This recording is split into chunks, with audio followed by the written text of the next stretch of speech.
Sinampahan ng PNP, CIDG at PAOK si suspended Porac Mayor Jaime Capil at siyam na iba pang na mga reklamong graft. Dahil pa rin po yan sa Lucky South 99 Pogo Hub na nabigyan ng permit para makapag-operate roon. Balitang hatid ni Salima Refran. Filed complaint against Mayor Jaime C. Capil of Porac, Pampanga. Isang linggo matapos suspindihin ng Ombudsman, reklamong paglabag sa Graft and Corrupt Practices Act naman sa Department of Justice ang kinakaharap ni suspended Porac Mayor Jing Capil. Kaugnay pa rin ito ng ni-raid na Lucky South 99 sa Porac, Pampanga. Naghain ng PNP, CIDG at Presidential Anti-Organized Crime Commission o PAOK ng reklamong graft laban kay Capil at sa siyam na iba pang opisyal ng Porac para sa umano'y mga naging aksyon nila bilang mga opisyal ng bayan para makapag-operate ang Lucky South 99 sa kanilang lugar. Sila po ang nag-aproba ng business permit nang hindi naman qualified ang Lucky South dapat sa Pogo. Pag tinignan nyo yung application forms, blanco-blanco pero na proseso. Ang primary purpose ng kumpanya ng Lucky South ay outsourcing, hindi Pogo. So labag ito sa kanyang primary and secondary purposes. Inirereklamo rin si Vice Mayor Francis Tamayo, ang hepe ng Business Permits and Licensing Office sa si Emerald Vital at 7 pang mga konsihal na umupo sa Sangguniang Bayan. Kasamang iniharap sa paghahain ng reklamo ang isang testigo. Eyewitness siya na nakikita yung mga personalities na yon pumunta ng Porac, pumunta ng Lucky South.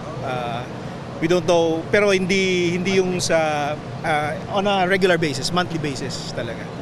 Ang reklamong ito idaraan rin sa evaluation process ng National Prosecution Service bago isalang sa preliminary investigation. Pero dahil public officials ang sangkot sa reklamo, sakop rin ng Office of the Ombudsman ang kaso. Kung ano man ang resolusyon na lalabas ng department, ito po ay hindi agad-agad may isa sa publiko.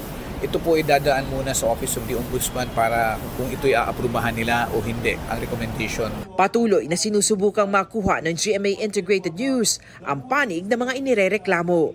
Salima Refran, nagbabalita para sa GMA Integrated News.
Kapuso, para sa mga maiinit na balita, mag-subscribe sa GMA Integrated News sa YouTube.